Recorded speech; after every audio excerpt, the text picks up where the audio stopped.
Hello friends, welcome back to my channel. मैं हूं आपकी फ्रेंड वर्षा। फ्रेंड्स, आज की इस वीडियो में हम बीएड एंट्रेंस एग्जाम के कॉमर्स के प्रैक्टिस सेट के बारे में डिस्कस करेंगे। तो चलिए फ्रेंड्स, वीडियो को स्टार्ट करते हैं। लेकिन वीडियो को स्टार्ट करने से पहले प्लीज़ मेरे चैनल को सब्सक्राइब कर लीजिए, और अगर आपने चैनल को सब्सक्राइब कर लिया तो इस वीडियो को लाइक कीजिए और अपने फ्रेंड्स के साथ शेयर कीजिए। चलिए फ्रेंड्स, आज की इस वीडियो को स्टार्ट करते हैं। अनअर्न्ड इनकम अकाउंट इज, यानी कि जो अनार्जित आय होती है वो कौन सा खाता हमारा कहलाता है। फ्रेंड्स, सबसे पहले हम इसके मीनिंग जान लेते हैं। अनअर्न्ड इनकम वो इनकम होती है जो कि अभी तक हमने अर्न नहीं की है, यानी कि हमें उसका अमाउंट मिल चुका है लेकिन हमने अभी उसका काम नहीं किया है। ठीक है। फॉर एग्जाम्पल, आप कहीं पर एम्प्लॉय हो या फिर कहीं आप मजदूरी कर रहे हो। ठीक है। वहाँ पर आपने वहाँ से पैसे तो आपने एडवांस में ले लिए हैं लेकिन आपने वहाँ पर अभी काम नहीं किया है, तो ये आपके लिए क्या हो गई, ये एक लायबिलिटी है। ठीक है। तो अनअर्न्ड इनकम जो होती है वो यहाँ पर एक तरह से लायबिलिटी का काम करेगी, इसलिए यहाँ पे ऑप्शन बी जो है वो हमारा राइट आंसर होगी, लायबिलिटी यानी कि देयता। नेक्स्ट है डेप्रिसिएशन इज प्रोवाइडेड ऑन। अब डेप्रिसिएशन जो होता है वो किस पे प्रोवाइडेड ऑन का मतलब यहाँ पर ये है किस पर लगाया जाता है। ऑप्शंस हैं fix assets, outward charges, current assets या फिर इंटेंजिबल असेट्स। तो देखिए, करंट असेट्स, आउटवर्ड चार्जेस ये तो बिल्कुल कट जाता है क्योंकि इससे तो बिल्कुल ही मतलब नहीं है। अब आता है हमारे पास दो ऑप्शंस बचते हैं, फिक्स असेट्स और इंटेंजिबल असेट्स। तो फ्रेंड्स, यहाँ पर देखिए, यहाँ पर डेप्रिसिएशन वर्ड यूज किया गया है, इसलिए डेप्रिसिएशन जो लगती है वो हमारी फिक्स असेट्स पे लगती है। जैसे कि हमारा हो गया प्लांट एंड मशीनरी, हमारी हो गई बिल्डिंग, हमारी हो गई मशीनरी, ये क्या हो गई हमारे लिए फिक्स असेट्स है। तो राइट आंसर हो जाएगा ए। अब आप यहाँ पर बात करेंगे इंटेंजिबल असेट्स की। तो फ्रेंड्स, इंटेंजिबल असेट्स पे जो लगते हैं उसे बोलते हैं अमोर्टाइजेशन। तो आप उसकी स्पेलिंग लिख लीजिए, अमोर्टाइजेशन बोलते हैं उसको। ठीक है। ये लगता है हमारा इंटेंजिबल असेट्स पे, ये भी एक तरह से मूल्यह्रास ही होता है। तो अमोर्टाइजेशन किया जाता है इंटेंजिबल पर, और जो टेंजिबल होते हैं उस पर किया जाता है डेप्रिसिएशन। ठीक है, तो इतना आप नोट कर लीजिए। अब नेक्स्ट क्वेश्चन पे आते हैं। Heavy advertising to launch a new product ऐसा। अब जो हमारे हैवी एडवर्टाइजमेंट किया गया है एक बड़े प्रोडक्ट को लॉन्च करने के लिए, तो देखिए यहाँ पर कैपिटल एक्सपेंडिचर का पार्ट कहलाएगा, ये रेवेन्यू एक्सपेंडिचर का, डेफर्ड रेवेन्यू एक्सपेंडिचर या फिर अदर एक्सपेंडिचर। तो फ्रेंड्स देखिए, कैपिटल एक्सपेंडिचर हमारे वो एक्सपेंडिचर होते हैं जो कि हमें लॉन्ग टाइम तक हमारे को बेनिफिट देते हैं। रेवेन्यू एक्सपेंडिचर वो होते हैं जो कि हमारे शॉर्ट टाइम के लिए हमें बेनिफिट देते हैं, जैसे कि रिपेयर हो गई। ठीक है। और अब देखिए, यहाँ पर बात आती है अदर एक्सपेंडिचर की, तो ये अदर एक्सपेंडिचर का पार्ट नहीं है। हैवी एक्सपेंडिचर हमारा जो होता है लॉन्ग टाइम के लिए हमें बेनिफिट देता है, लेकिन हम इसको एक बार में शो नहीं कर सकते, क्योंकि अगर हमने एक बार में शो किया तो हमारी जो बैलेंस शीट है वो बहुत गलत हमारी पिक्चर शो करेगी हमारी कंपनी की, और हमारा प्रॉफिट भी बहुत कम दिखाएगी, जो कि एक नेगेटिव पॉइंट होगा हमारे इन्वेस्टर्स के लिए। ठीक है। क्योंकि इसलिए अगर गलत इमेज ना जाए, हमारा प्रॉफिट कम शो ना करे, इस वजह से जो हमारे हैवी एडवर्टाइजमेंट होते हैं उनको हम डेफर्ड रेवेन्यू एक्सपेंडिचर की तरह ट्रीट करते हैं, और इन एक्सपेंडिचर को हम कुछ सालों में धीरे धीरे करके राइट ऑफ करते हैं। फॉर एग्जाम्पल, अगर हमारे पास 5 लाख का ये है, ठीक है, एक्सपेंडिचर, तो हम इसको आप 5 से 10 साल के अंदर राइट ऑफ करेंगे, थोड़ा थोड़ा करके, जैसे हर साल हम इसको 50,000 करके राइट ऑफ करेंगे। ठीक है। तो ये कंपनी पर डिपेंड करता है कि वो किस तरह से राइट ऑफ करिए, लेकिन वो कुछ टाइम पीरियड ले लेती है कि 5 से 10 साल में हमें इसको राइट ऑफ करना है धीरे धीरे करके। तो इस तरह के एक्सपेंडिचर हमारे डिफर्ड रेवेन्यू एक्सपेंडिचर कहलाते हैं, इसलिए ऑप्शन 3 यहाँ पे इसके अकॉर्डिंग राइट आंसर है। आई होप ये कॉन्सेप्ट आपको क्लियर हुआ होगा। नेक्स्ट आते हैं अकाउंट्स रिसीवेबल इंक्लूड्स। अब जो अकाउंट्स रिसीवेबल्स होते हैं, यानी कि प्राप्य खातों में हम क्या क्या चीज़ों को शामिल करते हैं।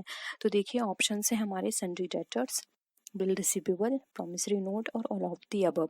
तो फ्रेंड्स देखिए, यहाँ पर अगर हम अकाउंट्स रिसीवेबल की बात करें तो देखिए ये सारी ही चीज़ें, जैसे कि विविध देनदार, बिल्स रिसीवेबल, प्रॉमिसरी नोट, ये सारे ही हमारे अकाउंट रिसीवेबल का पार्ट होते हैं, इसलिए यहाँ पे ऑप्शन 4 जो है ऑल ऑफ दी अबव, ये हमारा राइट आंसर हो जाएगा। नेक्स्ट क्वेश्चन पे आते हैं। Provision for bad debt is calculated on. अब जो प्रोविजन होता है बैड डेट के लिए वो किस पे कैलकुलेट किया जाता है। तो फ्रेंड, सबसे पहले आपको ये समझना होगा बैड डेट क्या होता है। तो फ्रेंड, बैड डेट वो होता है जो भी हमारे डेटर्स होते हैं वो हमें जब हमारा जो पैसा है वो हमें नहीं चुका पाते हैं तो हम उसको बैड डेट में डाल देते हैं, यानी कि अब ये इनसे हमें पैसा नहीं मिलेगा, तो उस लॉस को मीट आउट करने के लिए एक प्रोविजन बनाया जाता है बैड डेट के नाम से। अब कोई भी ऐसा देनदार जो हमें पैसा नहीं देता है तो उस टाइम हमें बहुत लॉस होगा, तो अगर हमने पहले से प्रोविजन बना के रखा होगा तो वहां से हम इसको कंपनसेट कर लेंगे, ठीक है। तो प्रोविजन बैड डेट जो होता है वो कैलकुलेट किया जाता है, वो हमारे डेटर्स पे किया जाता है, ठीक है। तो ऑप्शन 4 यहाँ पर हमारा क्या हो जाएगा, ऑप्शन 4 यहाँ पे हमारा राइट आंसर हो जाएगा। I hope it is clear to all of you, ठीक है। नेक्स्ट आते हैं, an example of revenue expenditure is. अब एक रेवेन्यू एक्सपेंडिचर का आपको एग्जाम्पल बताना है। मैंने आपको बताया था रेवेन्यू एक्सपेंडिचर जो होते हैं वो हमें शॉर्ट टाइम के होते हैं, जैसे कि रिपेयर हो गया, ये क्या करते हैं हमें शॉर्ट टाइम में हमें बेनिफिट देते हैं, लॉन्ग टाइम के लिए बेनिफिट नहीं देते हैं इस तरह के एक्सपेंडिचर, जैसे कि purchase of land, salaries, lease या फिर परचेस ऑफ बिल्डिंग। अब देखिए यहाँ पर एग्जाम्पल कुछ इस तरह के हैं तो आप इजीली बता सकते हैं। तो देखिए यहाँ पर परचेस ऑफ लैंड है, ये हमारे लिए हाई है, ठीक है, हाई अमाउंट का एक्सपेंडिचर है। ये हमारा कैपिटल नेचर का है, इसको कैपिटल एक्सपेंडिचर बोलेंगे, क्योंकि देखिए परचेस ऑफ लैंड है, ये हमें बहुत टाइम तक, सालों तक, कई जनरेशन्स तक हमें बेनिफिट करेंगी, ठीक है। क्योंकि लैंड कोई खराब होने वाली चीज़ नहीं है, हम इस पर बहुत जनरेशन्स तक बेनिफिट कर सकते हैं, बिजनेस कर सकते हैं और प्रॉफिट कमा सकते हैं। तो ये कैसा हो गया, हमारा कैपिटल एक्सपेंडिचर हो गया, तो ये ऑप्शन कट जाता है हमारा। अब आता है purchase of building, again purchase of building हमारा कैपिटल एक्सपेंडिचर का नेचर का है, तो ये भी ऑप्शन कट जाता है क्योंकि ये भी हमें बहुत टाइम तक बेनिफिट प्रोवाइड करेगा। लीज पट्टे पर लिया है, ये भी इसका टाइम पीरियड भी काफ़ी है, ये भी कैपिटल एक्सपेंडिचर का है। अब बात आती है रेवेन्यू एक्सपेंडिचर, तो देखिए सैलरी जो होती है वो डेली बेसिस पर दी जाती है, मंथली बेसिस पर दी जाती है, तो ये एक्सपेंडिचर हमारा क्या है, इतना हमें लॉन्ग टाइम में भी बेनिफिट नहीं करेगा, तो ये हमारा रेवेन्यू नेचर का है, ऑप्शन बी यहाँ पे हमारा राइट आंसर है। नेक्स्ट क्वेश्चन है, when a bill is drawn by A on B. अब एक बिल है जो कि ए के द्वारा ड्रॉ किया गया है बी पर, it is debited in the books of A to. अब ये डेबिट किया जाएगा ए की बुक में किस नाम से, ठीक है, कैश अकाउंट के, बीज अकाउंट के नाम से, बिल्स रिसीवेबल अकाउंट्स या फिर बिल्स पेबल अकाउंट के नाम से। तो आपको ये बताना है। तो देखिए यहाँ पर अगर हम बात करें तो इसके राइट आंसर की ऑप्शन बी राइट आंसर होगा, बिल्स रिसीवेबल अकाउंट्स, यानी कि इसने रिसीव किया है, बिल रिसीवेबल अकाउंट के नाम से ये डेबिट किया जाएगा, ठीक है। और अगर हम बात करें तो बी की बुक में क्या हो जाता है, बिल पेएबल अकाउंट, ठीक है। तो ऑप्शन 3 यहाँ पे हमारा राइट आंसर होगा। नेक्स्ट आते हैं, अगेन इसी तरह का हमारे पास एक और क्वेश्चन है, when a bill drawn by A on B and retained till the date of maturity is dishonored on the due date। Maturity तक रखा गया है, कॉमा है यहाँ पे friends, and dishonoured on the due date, it is debited in the books of A to. यानी कि एक बिल था जो कि ए ने ड्रॉ किया था बी के नाम से और उसने उसको मैच्योरिटी डेट तक रखा, लेकिन जो ड्यू डेट आई वहां पर वो बिल क्या हो गया, डिसऑनर हो गया। तो डेबिट किया जाएगा ए की बुक में किस नाम से, बिल रिसीवेबल अकाउंट के नाम से, बी अकाउंट के नाम से, बिल्स पेएबल अकाउंट या फिर कैश अकाउंट के नाम से। अब आपको ये बताना है। तो देखिए यहाँ पर अगर हम इसकी राइट आंसर की बात करें तो राइट आंसर हो जाएगा ऑप्शन नंबर बी के नाम से, बी अकाउंट इस नाम से ये डेबिट किया जाएगा। क्योंकि फ्रेंड्स अब यहाँ पर बी जो है वो क्या हो गया, डेटर बन गया उसका, क्योंकि बिल डिसऑनर हो गया। अब वो पैसा किससे लेगा, बी से लेगा, इसलिए उसने बी का अकाउंट क्या किया, डेबिट किया है। तो बीज अकाउंट डेबिट हो जाएगा और क्रेडिट में क्या चले जाएगा, बिल्स रिसीवेबल अकाउंट चला जाएगा, ठीक है। तो आई होप ये भी आपको क्वेश्चन क्लियर हुआ होगा। एंट्री हो जाएगी B's account debit to bill receivable account, ठीक है। अगेन एक और हमारे पास क्वेश्चन है, when a bill drawn by A and B, A ने ड्रॉ किया बी पर और बी ने उस बिल को क्या कर दिया, एंडोर्स कर दिया सी को। अब वो क्या हो गया, ड्यू डेट पे डिसऑनर हो गया। It is credited in the books of A. अब ए की बुक में किस नाम से क्रेडिट किया जाएगा, बैंक अकाउंट के नाम से, bill receivable account, bank for collection of bills account या फिर सीज अकाउंट के नाम से। तो देखिए एक बिल था, किसने, बी, ए और बी का पार्टी थी, सी को वो एंडोर्स किया गया था इस बिल को। उसके बाद अगर हम बात करें एंडोर्स करने के बाद अब वो बुक ए किसके नाम से करेगा, तो देखिए यहाँ पर ए जो होगा, ए के बुक में आएगा एंडोर्स का नाम सी अकाउंट, ठीक है, सी का अकाउंट क्रेडिट होगा यहाँ पर। तो ऑप्शन 4 यहाँ पर राइट आंसर हो जाएगा, ठीक है। आई होप ये भी आपको क्वेश्चन क्लियर हुआ होगा। नेक्स्ट ये लास्ट क्वेश्चन होगा, ठीक है। इसके बाद हम कुछ और सिंपल क्वेश्चंस करेंगे। When a bill is drawn by A ने ड्रॉ किया बी पर before the date of maturity, B becomes insolvent, B अब क्या हो गया, इंसॉल्वेंट हो गया। Then in the books of A it is debited to, अब ए की बुक में क्या डेबिट होगा, bill receivable account, bank account, B account या फिर bank for collection of bills account. तो देखिए यहाँ पर कंडीशन थोड़ी अलग है। इन्होंने बिल ड्रॉ किया था और वो वहां पर क्या हो गया, वो क्या हो गया, इंसॉल्वेंट हो गया है बी। तो देखिए इंसॉल्वेंट हो गया है वो बात अलग है, लेकिन फिर भी बी का अकाउंट यहाँ पे क्या करेगा, वो डेबिट करेगा। बी क्या हो गया, उसके लिए देनदार की तरह है। तो यहाँ पे option B three right answer हो जाएगा। B's account debit to bill receivable account, ये एंट्री होगी। वो इंसॉल्वेंट हो गया वो अलग मैटर है, फिर वो किस तरह से उससे वसूल करता है, क्या प्रोसीजर होता है, लेकिन यहाँ पर जो एंट्री होगी वो होगी बी के अकाउंट से, ठीक है। नेक्स्ट आते हैं, बिल्स आर ड्रॉन बाय, अब जो बिल्स हैं वो किसके द्वारा ड्रॉ किए जाते हैं, क्रेडिटर, डेटर्स, एजेंट्स या फिर ब्रोकर्स के द्वारा। तो देखिए राइट आंसर ऑप्शन ए वो होता है क्रेडिटर्स के द्वारा। Noting charges account is debited bye, अब जो नोटिंग चार्जेस होते हैं वो डेबिट किए जाते हैं किसके अकाउंट में, the presenter of the bill, यानी कि बिल को जो प्रेजेंट करता है उसके में, द डिस्काउंटिंग बैंकर, बैंक जिस डिस्काउंट करती है उसके में, या फिर द एक्सेप्टर, द इंडोर्सर। तो फिर यहाँ पर अगर हम नोटिंग चार्जेस की बात करें तो जो प्रेजेंट करता है बिल को बैंक में उसके लिए नोटिंग चार्जेस होते हैं। फॉर एग्जांपल ए ने ड्रॉ किया बी पर, बी ने क्या कर दिया, प्रेजेंट कर दिया वो बिल डिस्काउंटिंग कराने के लिए बैंक में। अब वो क्या हो गया, डिसऑनर हो गया। अब बैंक ने नोटिंग चार्जेस लगाए, तो बैंक नोटिंग चार्जेस किस पे लगाएगा, बी के लिए, और बी ने वो खर्चा सारा करा, ठीक है। तो बैंक ने नोटिंग करी तो बी ने सारा खर्चा कराया, तो बी के लिए ये वाले खर्चे क्या हो गए, नोटिंग चार्जेस हो गए। अब बी ने नोटिंग चार्जेस सारे दे दिए तो वो अकाउंट, अपने अकाउंट में तो नोटिंग चार्जेस दिखाएगा, लेकिन जो खर्चे हुए हैं उसका अमाउंट वो लेगा ए से, कि हाँ तुम्हारा बिल डिसऑनर हो गया, मैंने एक्स्ट्रा इतने रुपए उसमें खर्च किए नोटिंग कराने में। तो अब ए उसको नोटिंग चार्जेस से नहीं दिखाएगा, ए दिखाएगा जो भी उसका बिल का अमाउंट होगा उसमें ऐड करके, ठीक है, उसमें ऐड करके उस अमाउंट को दिखाएगा और वो सारा अमाउंट फिर बी को देगा, ठीक है। तो यहाँ पे ए के लिए उस कोई सिंपल चार्जेस हैं जो कि उसके बिल पर हुए हैं, बी के लिए नोटिंग चार्जेस हैं, और बैंक के लिए वो सिंपल चार्जेस हैं जो कि उसने नोटिंग से लिए हैं, ठीक है। तो नोटिंग चार्जेस ट्रीट होता है जो प्रेजेंट करता है बिल बैंक में, ठीक है। तो ऑप्शन ए यहाँ पे हमारा राइट आंसर है। नेक्स्ट क्वेश्चन है, while discounting the bill debit should be given to, अब बिल में छूट देते समय डेबिट को क्या किया जाना चाहिए, bank account, bill receivable account, acceptor account या फिर कैश अकाउंट।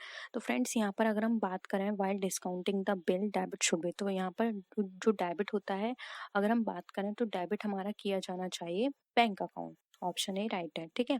क्योंकि यहाँ पर बैंक डिस्काउंटिंग करने में हमारे पास क्या आ रहा है, पैसा आ रहा है, ठीक है। ऑप्शंस के अकॉर्डिंग बैंक राइट आंसर हो जाएगा। ये लास्ट क्वेश्चन कर लेते हैं फ्रेंड्स, इसके बाद हम फिर कल डिस्कस करेंगे। Cancelling the original bill and drawing a fresh acceptance is known as, यानी कि एक ओरिजिनल बिल को कैंसिल करके एक फ्रेश एक्सेप्टेंस बनाई गई है उसको क्या बोलेंगे, retiring under rebate, renewable, discounting या फिर bill send to bank for collection. बहुत ही सिंपल है इसका आंसर। तो देखिए जब हम कोई भी बिल कैंसिल करते हैं उसके बाद एक नया दूसरा प्रिपेयर करते हैं तो वहां पर उसको बोला जाता है, इसका आंसर आप मुझे बताइएगा, ठीक है, मैं नहीं बताऊंगी, इसका आंसर आपको मुझे बताना है, ठीक है।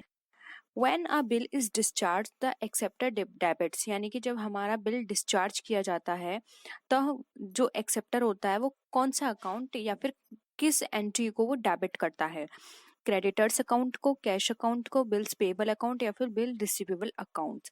तो फ्रेंड्स इस तरह के क्वेश्चंस करने से पहले आपको अपने माइंड में एंट्री बनानी होगी। देखिए यहाँ पे बिल डिस्चार्ज की बात की जा रही है, तो देखिए यहाँ पर जब वो बिल डिस्चार्ज करेगा तो बिल्स पेबल अकाउंट जो होगा उसको क्या करेगा, वो डेबिट करेगा क्योंकि अब वो पे कर रहा है उसका, ठीक है। तो यहाँ पे बिल्स पेबल अकाउंट जो होगा वो डेबिट किया जाएगा क्योंकि उसकी तरफ से अब पेमेंट हो रहा है बिल का, इसलिए यहाँ पे ऑप्शन 3 जो है वो राइट आंसर होगा, bills payable account. I hope ये क्लियर होगा आपको। नेक्स्ट क्वेश्चन है, base date is otherwise called as, यानी कि जो बेस डेट या किसी भी चीज को हम बेस मानते हैं तो उसको हम और किस नाम से जानते हैं? Zero date, leave date, working days या फिर ग्रेस डेज। तो फ्रेंड्स यहाँ पे डेट की बात की जा रही है तो ये डेज तो कट गया। अब हमें इन दोनों में से बताना है क्या राइट आंसर है। तो फ्रेंड्स यहाँ पर मैं आपको एक एग्जांपल लेना चाहूंगी, लेकिन वो एग्जांपल कॉमर्स से रिलेटेड नहीं है, लेकिन आपको ये कॉन्सेप्ट समझने में आसानी होगी। देखिए फ्रेंड्स, हमारे जब प्रेसिडेंट होते हैं, ठीक है, प्रेसिडेंट प्रेसिडेंट के जो इलेक्शंस होते हैं वो हमारे बेस ईयर के बेसिस पर होते हैं। अब बेस ईयर यहाँ पे क्या माना गया है? 1971।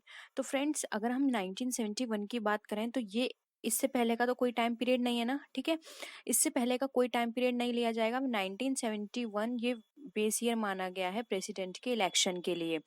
तो इससे पहले का कोई टाइम पीरियड नहीं है, तो ये डेट एक तरह से जीरो डेट की तरह मानी गई है, क्योंकि इससे पहले के कोई भी टाइमिंग पीरियड हमारे पास गिवन नहीं है, ठीक है। तो 1971 एक तरह से हमारे लिए बेस पीरियड है, यानी कि उससे पहले का, जैसे कि आपने देखा होगा जीरो बजट होता है, ठीक है। एक और एग्जांपल हो गया, वो आपकी कॉमर्स से रिलेटेड है, ठीक है। यहाँ पे ये आपका एक जीके का क्वेश्चन भी कंप्लीट हो गया। अब कॉमर्स के क्वेश्चन की बात करते हैं, तो आपने देखा होगा जीरो बेस बजट, ठीक है। तो जीरो बेस बजट में क्या होता है? आपने उस बजट को स्टार्टिंग से प्रिपेयर किया है, उसके लिए आपने कोई भी प्रीवियस ईयर का बजट हेल्प नहीं लिया है, यानी कि उस बजट को बनाने में आपने किसी भी चीज की हेल्प नहीं लिया, आपने उसको इनिशियल स्टेज से प्रिपेयर किया है, जिसको जीरो बजट कहते हैं, ठीक है। तो सेम ये उसी तरह से हो गया, इसलिए यहाँ पे इसका राइट आंसर होगा option number A, zero date. I hope ये क्लियर हुआ होगा आप सबको। नेक्स्ट है average due date can be called as. अब जो एवरेज ड्यू डेट है उसको हम और किस नाम से जानते हैं? Mean due date, median due date, mode due date या फिर जीरो ड्यू डेट। तो देखिए यहाँ पर एवरेज ड्यू डेट की बात की जा रही है, तो एवरेज का मतलब क्या होता है? जैसे कि कोई भी हमारे पास दो वैल्यू दे रखी हैं, जैसे कि हमारे पास 2 और 2 दे रखा है, ठीक है। अब 2 और 2 क्या होता है? 4। अब 4 को अगर हम 2 से डिवाइड करेंगे तो क्या निकल कर आए? 2, यानी कि ये क्या है? हमारी एवरेज है। तो मीन वैल्यू भी हमारी इसी तरह से निकलती है, मीन और एवरेज दोनों का एक ही नाम होता है, इसलिए यहाँ पे ऑप्शन ए राइट आंसर है। मीडियन क्या होता है? मीडियन यहाँ पे 3 की वैल्यू को शो करता है। मोड का मतलब यहाँ पर होता है कोई भी चीज कितनी फ्रिक्वेंसी से आई है, ठीक है। तो एवरेज और मीन दोनों का मतलब सेम है। अब वो अलग कॉन्सेप्ट है, इसमें मीन के भी बहुत सारे टाइप्स होते हैं, जैसे कि आपने पढ़ा होगा वेटेड मीन, और इसके साथ ही आपने मीन के जो अलग से मेथड्स हैं वो भी पढ़े होंगे, तो उससे आप इजीली समझ गए होंगे, आपने स्टैटिस्टिक्स में ये जरूर पढ़ा होगा। नेक्स्ट है accounts current is a journal is. अब यहाँ पे ये बताया जो अकाउंट करंट है वो एक जर्नल है, आपको इसमें यस है या फिर false, partially true, partially false, इसमें आंसर देना है। तो फ्रेंड्स सबसे पहले तो आपको इसका ये पता होना चाहिए अकाउंट करंट क्या होता है। तो फ्रेंड्स अकाउंट करंट एक समरी स्टेटमेंट होता है जिसमें डिटेलिंग की जाती है फाइनेंशियल परफॉर्मेंस की, एक इंडिविजुअल इंश्योरेंस एजेंट के बिजनेस की over a specified period of time, यानी कि एक इंडिविजुअल इंश्योरेंस एजेंट है, उसके बिजनेस की, उसने पूरे साल में कितना काम किया है, उसकी फाइनेंशियल परफॉर्मेंस की डिटेलिंग की जाती है स्टेटमेंट में, उसको बोलते हैं हम अकाउंट करंट। अब देखिए अकाउंट करंट यहाँ पे डिटेलिंग की जा रही है और समरी स्टेटमेंट की बात कर रहे हैं, तो ये जर्नल तो होगा नहीं, क्या हो जाएगा? ये एक समरी स्टेटमेंट हो जाएगा, ठीक है। तो यहाँ पर क्या हो जाएगा? फॉल्स। अकाउंट करंट एक समरी स्टेटमेंट है, ना कि जर्नल, इसलिए यहाँ पे ऑप्शन 2 राइट आंसर होगा, फॉल्स। आई होप ये भी कॉन्सेप्ट आपको क्लियर हुआ होगा, नया कॉन्सेप्ट था थोड़ा। नेक्स्ट है which is the accounting concept that requires the practice of crediting closing stock to the trading account. अब यहाँ पर हमें ये बात बताना है कि ऐसा कौन सा अकाउंटिंग कॉन्सेप्ट है जिसमें हमारी क्रेडिटिंग जो क्लोजिंग स्टॉक होती है ट्रेडिंग अकाउंट में, उसको क्लोज करने के लिए आवश्यकता पड़ती है। गोइंग कंसेंट के कॉन्सेप्ट से, कॉस्ट के कॉन्सेप्ट से, रियलाइजेशन या फिर मैचिंग, यानी कि ये 4 कॉन्सेप्ट हैं, इसके बेसिस पर हमें कौन सा ऐसा हमें बेसिस लेना पड़ता है जिसमें हमें अपने क्लोजिंग स्टॉक को जमा करने की जरूरत पड़ती है। तो देखिए यहाँ पर इसका राइट आंसर हो जाएगा, वो हो जाएगा हमारा मैचिंग कॉन्सेप्ट। तो देखिए फ्रेंड्स, आपने ट्रेडिंग एंड P&L अकाउंट इस तरह से बनाते हैं। अब यहाँ पर आप क्या करते हैं, इस तरह ये हो गया आपका अमाउंट कॉलम, ठीक है, ये अमाउंट कॉलम, ये आपका अमाउंट कॉलम। तो यहाँ पर आप क्या लिखते हैं? परचेज लिखते हैं, टू परचेज, टू वेजेस, यहाँ लिखते हैं by sales, by closing stock. अब यहाँ पर क्लोजिंग स्टॉक को शो करने का मतलब क्या होता है, आपको क्रेडिट करने का कि यहाँ का और यहाँ का दोनों का बैलेंस क्या है, इक्वल निकल कर आए, यानी कि क्या हो गया, मैचिंग करने के लिए। जब यहाँ पर ये दोनों चीज मैचिंग नहीं होंगी तो आपका ये जो अकाउंट है वो प्रिपेयर नहीं होगा। तो इन दोनों के अकाउंट को प्रिपेयर करने के लिए आप क्लोजिंग स्टॉक लिखते हैं, ठीक है। क्योंकि जो भी आपकी सेल्स है, वेजेस है और जो भी आपका परचेज है, इन सब में का जो डिफरेंस है, यानी सेल कितनी हुई, परचेज और एक्सपेंसेस कितने हुए, उन सब के डिफरेंस यानी कि बाकी जो बचा हुआ है वो आपका क्लोजिंग स्टॉक है। तो मैचिंग कॉन्सेप्ट के बेसिस पर यहाँ पर इसका ट्रीटमेंट किया जाता है, ठीक है। नेक्स्ट आते हैं, अब देखिए यहाँ पर इसी तरह का एक और क्वेश्चन गिवन है। Assets in the balance sheet are shown at cost less depreciation rather than their replacement cost because of accounting convention। यानी कि फ्रेंड्स हिंदी में देख लीजिए, बैलेंस शीट में जो संपत्तियां होती हैं उनका लेखांकन सम्मेलन के कारण उनकी प्रतिस्थापना लागत के बजाय कम मूल्यांकन ह्रास पर दिखाया जाता है। ऐसा क्यों होता है? गोइंग कंसर्न से, मैचिंग से, रियलाइजेशन या फिर मनी मेजरमेंट कॉन्सेप्ट से। तो देखिए यहाँ पर भी ये इसलिए दिखाया जाता है, अगर हम बात करें तो राइट आंसर हो जाएगा ऑप्शन है गोइंग कंसर्न। अब देखिए फ्रेंड्स, यहाँ पर मूल्यह्रास हम कम क्यों दिखाते हैं? क्योंकि फ्रेंड्स अब जो जो भी हमारे पास असेट्स है उसकी वैल्यू जो है वो धीरे धीरे कम होगी। अब ऐसा तो नहीं ना, हमने कोई प्लांट लगाया या फिर कोई मशीन ली, वो 2 साल में ही खत्म हो जाएगी, 10 या 20 साल तो उसकी लाइफ रहेगी। अब उसमें हम उसको ना उतने साल तक राइट ऑफ करेंगे, धीरे धीरे करके, थोड़ा थोड़ा अमाउंट करके। तो यानी कि एक तरह से गोइंग कंसर्न कॉन्सेप्ट के बेसिस पर है, हमें नहीं पता हमारा बिजनेस कल बंद होगा या कितने साल तक चलेगा, गोइंग कंसर्न की तरह है। तो उसी तरह से हमारी असेट्स भी हम यही मान के चलते हैं, हम ये नहीं सोचते कि हमारी जो असेट्स है वो 2 साल में ही खत्म हो जाएगी या फिर 5 साल तक रहेगी। हम उसको गोइंग कंसर्न की तरह करते हैं और थोड़ा थोड़ा उसका डेप्रिसिएशन चार्ज करते रहते हैं, जिससे कि अब हमें एग्जैक्ट टाइम वैल्यू नहीं पता उसकी कि वो कितने टाइम पीरियड बाद खत्म हो जाएगी, क्योंकि हमें नहीं पता आगे की जो नया टेक्नोलॉजी आ रही है वो कैसी होगी, उसमें हमारी जो मशीनरी वर्क करेगी या नहीं। लेकिन हम थोड़ा थोड़ा अमाउंट लेकर एक तरह से प्रोविजन बना के चलते हैं और एक आइडिया में लग जाता है कि इतने टाइम पीरियड तक हमें फंड कलेक्ट करके रखना है नई मशीनरी के लिए, ठीक है। तो इसलिए ये हमारा कॉन्सेप्ट बेसिस होता है गोइंग कंसर्न, ये भी हमारे गोइंग कंसर्न के बेसिस पर चलती है, ठीक है। नेक्स्ट आते हैं, according to money measurement concept which one of the following will be recorded in the books of account. यानी कि मनी मेजर कॉन्सेप्ट के अंदर हम अगर इसमें बात करें तो कौन से खातों की पुस्तकों में लिखते हैं या फिर एंट्री करते हैं? एक्सीलेंट मोरल ऑफ वर्कर्स की, quality control in business, managing ability of the manager या फिर कॉस्ट ऑफ मशीनरी। तो देखिए अब यहाँ पे मनी मेजरमेंट कॉन्सेप्ट की बात की गई है और हम लिखते हैं कि किस बुक्स अकाउंट में हम इन सबको प्रिपेयर कर रहे हैं। तो मनी मेजरमेंट कॉन्सेप्ट की बात करें तो यहाँ पर इसका राइट आंसर हो जाएगा कॉस्ट ऑफ मशीनरी, मशीनरी की लागत को। क्योंकि देखिए मनी मेजरमेंट कॉन्सेप्ट हमारा इससे रिलेटेड नहीं है, नियंत्रण से रिलेटेड नहीं है और ना ही प्रबंधन से। मनी मेजरमेंट कॉन्सेप्ट बताता है जो चीज हमारी मनी में डिनोट की जा सके। देखिए यहाँ पर मॉरल को मनी में हम नहीं कर सकते, क्वालिटी को हम मनी में कन्वर्ट नहीं कर सकते और यहाँ पर मैनेजर की जो मैनेजिंग एबिलिटी ये भी मनी में रिप्रेजेंट नहीं की जा सकती। जबकि जो मशीनरी की कॉस्ट है वो मनी में रिप्रेजेंट होती है कि इसकी इतना अमाउंट है इस मनी मशीनरी का, ठीक है। तो यहाँ पर मनी मेजरमेंट कॉन्सेप्ट हमारा कॉस्ट ऑफ मशीनरी पे एप्लीकेबल होता है। आई होप ये भी कॉन्सेप्ट आपको क्लियर होगा फ्रेंड्स। इसमें आपको कन्वेंशंस जरूर पढ़ने हैं क्योंकि अकाउंटिंग कन्वेंशंस और अकाउंटिंग प्रिंसिपल्स से एग्जाम में बहुत पूछा जाता है और आपने देखा अभी हमने यहाँ पे कितने सारे क्वेश्चंस करे प्रिंसिपल्स के ऊपर। अब आते हैं नेक्स्ट क्वेश्चन पे, contingent liability appears as a footnote in the balance sheet. अब यानी कि जो कंटिजेंट लायबिलिटी है हम बैलेंस शीट में फुटनोट में दिखाते हैं। This is in accordance with the accounting principle. अब ये अकाउंटिंग प्रिंसिपल किस अकाउंटिंग प्रिंसिपल के बेसिस पर किया जाता है? तो फ्रेंड्स कंटिजेंट लायबिलिटी का मतलब यहाँ पर ये होता है जो कि फ्यूचर में हो सकती है, ठीक है, आकस्मिक है, कभी भी हो सकती है, हम श्योर नहीं है।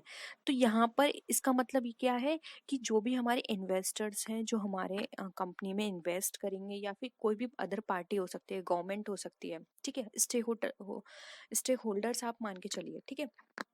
तो उनको अपनी कंपनी की ट्रू पिक्चर शो करना कंटिजेंट लायबिलिटी एक पार्ट होता है। यानी कि अगर आप कंटिजेंट लायबिलिटी आपकी कंपनी में है, ठीक है, और आप उसको डिस्क्लोज कर रहे हो as a footnote balance sheet के अंदर, तो वहां पर क्या होगा, उन लोगों को आपकी सही इन्फॉर्मेशन मिल गई, उसी के बेसिस पर वो डिसीजन लेंगे कि वो आपकी कंपनी में इन्वेस्ट करना चाहते हैं या नहीं। तो ये एक डिस्क्लोजर का पार्ट होता है कि आपके कंपनी में कोई भी ऐसी चीज हो रही है तो आप उसको डिस्क्लोज करें पब्लिक के सामने। इसीलिए कंटीजेंट लायबिलिटी को फुट नोट के रूप में बैलेंस शीट में दिखाया जाता है। ठीक है, तो यहाँ पर ऑप्शन 2 राइट आंसर होगा, डिस्क्लोजर। अब कंसिस्टेंसी, कंसिस्टेंसी यहाँ पर आप समझ लीजिए, कंसिस्टेंसी का मतलब होता है कि आप कोई भी कॉन्सेप्ट अपना रहे हैं कंपनी के अंदर, वो आपका कंसिस्टेंस बेसिस पे होना चाहिए। जैसे कि फॉर एग्जांपल आप डुअल एंट्री कॉन्सेप्ट आपने फॉलो किया है कंपनी में, ठीक है, अकाउंटिंग के लिए, तो आपको डुअल एंट्री कॉन्सेप्ट ही फॉलो करना है फॉलोइंग ईयर में। ऐसा नहीं है कि आपने उस नेक्स्ट ईयर फिर दूसरा चेंज कर लिया। कंसिस्टेंसी होनी चाहिए इसको अडॉप्ट करने में। मटेरियलिटी, मटेरियलिटी का मतलब यहाँ पर ये है, जो भी आप चीजें करेंगे वो मटेरियल बेसिस पर रिकॉर्ड होनी चाहिए। ठीक है, मटेरियलिटी का मतलब एक तरह से ये भी होता है कि जो भी कॉन्सेप्ट्स आप परमिट कर रहे हैं वो इग्नोर नहीं होने चाहिए। अगर कोई भी ऐसे ट्रांजेक्शन्स है जो कंपनी में इफेक्ट कर रहा है, वो आप इग्नोर नहीं करेंगे, उसको मेंशन करेंगे। अब यहाँ पर डिस्क्लोजर प्रिंसिपल इससे एक्सेप्शन है, बाकी जो भी अगर ऐसी चीजें हैं जो कि इररिलेवेंट है वो आप डिस्क्लोज नहीं करेंगे। मटेरियलिटी के बेसिस का मतलब यही होता है, इररिलेवेंट नहीं है तो आप डिस्क्लोज नहीं करेंगे, और रेलेवेंट है तो आप डिस्क्लोज करेंगे अंदर डिस्क्लोजर में। ठीक है, नेक्स्ट आता है हमारा कंजर्वेटिज्म। कंजर्वेटिज्म के अंदर यहाँ पर ये बताया जाता है कि जितने भी हमारे एंटिसिपेटेड लॉसेस होंगे वो सारे हमारे अकाउंट्स की बुक में प्रिपेयर किए जाएंगे, रिकॉर्ड किए जाएंगे। लेकिन ऐसा कोई भी एंटिसिपेटेड प्रॉफिट है या फिर अनरियलाइज्ड गेन है तो उसको इग्नोर किया जाएगा। यानी कि आप प्रॉफिट और गेन को इग्नोर करेंगे, जबकि जो भी हमारे लॉसेस होंगे उनको हम शो करेंगे। ठीक है, तो ये होता है हमारा कन्वेंशन ऑफ कंजर्वेटिज्म। ठीक है, नेक्स्ट क्वेश्चन पे आते हैं। देखिए अभी हमने डिस्कस किया था, फिर ये इस क्वेश्चन में आ गया। The policy to anticipate no profit and provide for all possible losses arise due to convention of, यानी कि कोई भी प्रॉफिट को आप रिकॉर्ड नहीं करेंगे और जो भी पॉसिबल लॉसेस होंगे वो आपको रिकॉर्ड करने हैं। तो किस कन्वेंशन के बेसिस पर किए जाते हैं? कंसिस्टेंसी, तो ये नहीं होगा, अभी हमने कंसिस्टेंसी पढ़ा था। डिस्क्लोजर, ये भी नहीं होगा। मैचिंग, ये भी नहीं होगा। आ गया कंजर्वेटिव। कंजर्वेटिज्म में ये बताया जाता है कि जो भी हमारे एंटिसिपेट प्रॉफिट होंगे उसको हम रिकॉर्ड नहीं करेंगे, लेकिन अगर कोई भी ऐसा एंटिसिपेट या अनरियलाइज्ड हमारा गेन है, वो सॉरी लॉस है, उसको हम यहाँ पर रिकॉर्ड करेंगे। गेन प्रॉफिट को नहीं करेंगे, लॉस को करेंगे। नेक्स्ट है, revenue is generally recognised when earn being earn at the point of time when, यानी कि आमतौर पर राजस्व को उस समय माना जाता है जब वो अर्जित किया जाता है। तो आपको बताना है कि इससे हमारी सेल इफेक्ट होगी, कैश रिसीव्ड होगा, प्रोडक्शन इज कंप्लीट है, या फिर गुड्स इज डिलीवर्ड। यानी कि इन चारों सिचुएशन में से ऐसी कौन सी सिचुएशन में है जब आप मानेंगे कि आपका रेवेन्यू जो है वो आपने अर्न कर लिया है? तो देखिए यहाँ पर रेवेन्यू अर्न का मतलब यहाँ पर ये होता है जब हमारा कैश रिसीव्ड हो गया, ये हम नहीं मानेंगे। प्रोडक्शन कंप्लीट हो गया, ये तो बिल्कुल ही इससे रिलेटेड नहीं है। एंड गुड से डिलीवर्ड, ये भी इससे रिलेटेड मतलब नहीं है। इसका मतलब यहाँ पर ये है कि सेल इज अफेक्टेड, जब हमारी सेल इफेक्ट हो रही है, यानी कि आपने कोई भी माल किसी को बेच दिया, इट मीन्स आपने रेवेन्यू अर्न कर लिया। क्योंकि देखिए जब आप किसी को माल बेचेंगे तो वो कभी ना कभी आपका पैसा वापस करेगा। ठीक है, ऐसा तो नहीं है ना कि वो फ्री में आपका माल ले लेगा। जब उसने आपका माल खरीदा है तो उसको पैसा भी वो उसका जरूर देगा।